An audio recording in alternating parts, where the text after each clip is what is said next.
मैं हसन मुगल। आज की वीडियो के अंदर हम बात करेंगे वीआईटी ट्रिपल ई 2021 से रिलेटेड।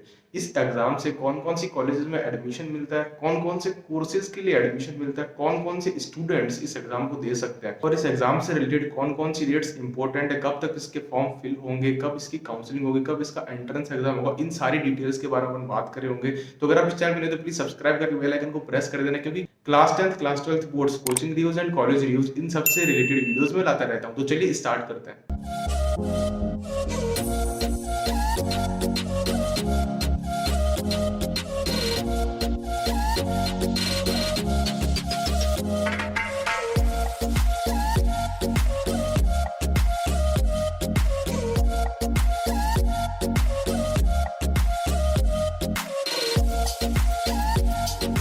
वीआईटी ट्रिपल ई का जो एग्जामिनेशन है वो इतना ज्यादा टफ लेवल का नहीं होता। जितने भी स्टूडेंट्स इंजीनियरिंग एस्पिरेंट्स है, ठीक है, जो जेई मेंस का फॉर्म भर रहे हैं या फिर मिडसेट का फॉर्म भर रहे हैं, तो उनमें से मैक्सिमम केसेस के अंदर as a backup option VIT का फॉर्म भी भरते हैं।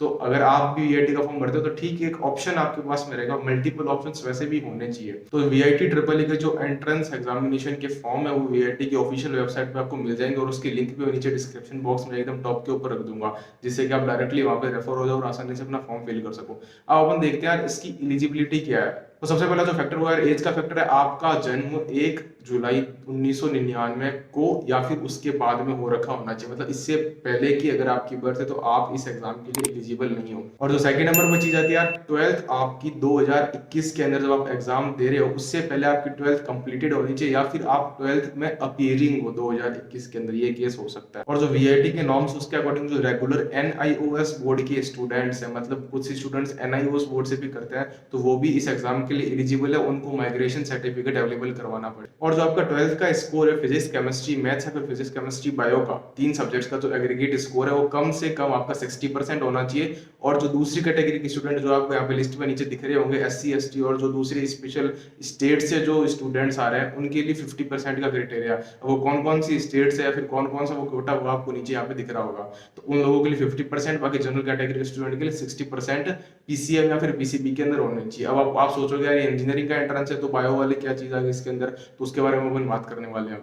और जो आपके 12th के मार्क्स है उसकी एक स्कैन्ड कॉपी चाहिए, या फिर जो फिजिक्स केमिस्ट्री मैथ्स और इंग्लिश है उसके मार्क्स आपको पता होने चाहिए। वेबसाइट के अंदर जब भी आप फॉर्म फिल करोगे उस टाइम आपको रिक्वायरमेंट रहेगी उसकी। और अगर आपका रिजल्ट उस टाइम डिक्लेयर्ड नहीं है तो वो भी ऑप्शन रहेगा कि रिजल्ट डिक्लेयर होने के बाद में अपन उसके अंदर मार्क्स फिल कर सकें। अब जो प्रोग्राम ऑफर्ड है उसके ऊपर देखते हैं। जितने भी पीसीएम के स्टूडेंट है, मतलब जिनके फिजिक्स केमिस्ट्री मैथ्स है, वो तो देखो सारे बीटेक प्रोग्राम्स के लिए एलिजिबल है, ठीक है। अब जो बायो वाले स्टूडेंट है उनके लिए भी वीआईटी के अंदर कुछ फैसिलिटीज है। तो जितने भी पीसीबी वाले स्टूडेंट्स है उनके लिए भी ये प्रोग्राम ऑफर्ड है। और इन कॉलेजेस के अंदर जो आपको स्क्रीन के ऊपर दिख रहा है, जैसे वीआईटी भोपाल के अंदर, वीआईटी वेलोर के अंदर, अलग अलग कॉलेज के अंदर अलग अलग कोर्सेज ऑफर्ड है, स्पेशली बायो वाले स्टूडेंट्स है उनके लिए भी। इसके अंदर मैक्सिमम वही कोर्सेज हो इंजीनियरिंग और बायो का फ्यूजन टाइप का, ठीक है। तो जिसका वही बायो के अंदर इंक्लिनेशन और वीआईटी से पढ़ना है तो उसके लिए भी इस तरह के कोर्सेज भी आपको देखने को मिलेंगे।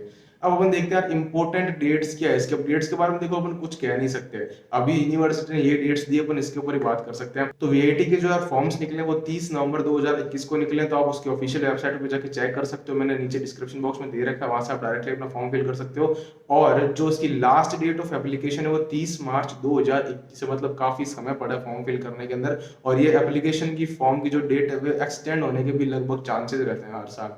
और जो इसकी काउंसलिंग वाली डेट है वो टेंटेटिव डेट्स है, उसके ऊपर अपन को देखने के इतना मतलब नहीं है। मेन जो फॉर्म फिलिंग है उसकी स्टार्ट हो रखी है, 30 नवंबर को स्टार्ट हो चुकी है। ऑनलाइन पोर्टल से आप फॉर्म भर सकते हो और लास्ट डेट हमारी हो जाएगी 30 मार्च 2021 की, ठीक है। तो जो इसकी फॉर्म फीस है वीआईटी ट्रिपल ई की, वो अगर आप इसके वेब के पोर्टल से फिल करते हो तो वो है 1150 रुपए, और इसके ऐप के पोर्टल से फिल करते हो तो 1050 रुपए, ठीक है। अब ये बातें तो होगी सारी यार एग्जाम से रिलेटेड। अब इस एग्जाम से रिलेटेड क्या क्या इसका पैटर्न होगा, इसकी क्या स्ट्रेटेजी होनी चाहिए, सबके बारे में अलग से वीडियो बनाऊंगा आने वाली सीरीज के अंदर। पर अपन ये सोचते हैं यार ये एग्जाम आपको देना क्यों है, ठीक है, या फिर देना क्यों चाहिए आपको, यार 1000 रुपए आप क्यों खर्च करो फालतू के अंदर। तो देखो यार, आप बोर्ड की तैयारी अगर अच्छे से कर रहे हो तो वीआईटी के अंदर आपका सिलेक्शन होना फाइनल है, और एक अच्छी मेरिट के साथ में सिलेक्शन होना फाइनल है। और बिट सेट और जेई मींस एडवांस सबकी तैयारी कर रहे हो, ठीक है। इन केस आपके कहीं ना कहीं कोई भी जगह पे कोई भी एग्जाम के अंदर कुछ परफॉर्मेंस कम रह जाती है, तो एक सेंस ऑफ कहते हैं ना कॉन्फिडेंस रहता है कि यार वीआईटी ट्रिपल ई वाला एग्जाम में देख के आया और मेरे उसके अंदर सिलेक्शन हो रखा है। और इसके अंदर अगर आप एक डेडिकेटेड स्टूडेंट हो तो सिलेक्शन होना कोई बड़ी बात नहीं है वीआईटी ट्रिपल ई के अंदर। सिलेक्शन तो बड़ी बात है भी नहीं वैसे भी, इसके अंदर एक अच्छी रैंक लाना बड़ी बात होती है। मतलब टॉप 10,000 के अंदर, टॉप 5,000 के अंदर अगर आप आते हो वीआईटी ट्रिपल ई में तो कुछ एक कंसिडरेबल चीज है। तो ज्यादा एग्जाम्स होने से क्या होगा, नंबर ऑफ ऑप्शंस अगर आपके सामने ज्यादा होंगे ना तो पढ़ाई के अंदर भी आपका फ्लो बना रहेगा। तो होता क्या है ना, जब लास्ट का टाइम आता है ना, सब कोर्स वगैरह सब हो जाता है, ठीक है, तो उसके बाद में क्या एक कॉन्फिडेंस भी कम रहता है और एक बोरिंग टाइप सा लगता है, यार पढ़े पढ़े कर रखे पूरे साल और फटाफट से बस एग्जाम हो जाए। पर उस केस में क्या अलग अलग तरह के एग्जाम हो जिसके अंदर अलग अलग पैटर्न्स है। जैसे वीआईटी के अंदर कुछ आपको रीजनिंग का भी सेक्शन देखने को मिलेगा, कुछ इंग्लिश का सेक्शन भी देखने को मिलेगा, और पॉजिटिव है सब कुछ, नेगेटिव मार्किंग इसके अंदर है नहीं। तो अलग अलग पैटर्न के एग्जाम देने से आपका एक एक्सपीरियंस बढ़ता है। एक एग्जामिनेशन हॉल में टेस्ट देने पे आपके अंदर एक अलग लेवल का कॉन्फिडेंस तैयार होता है आपके मेन एग्जाम के लिए।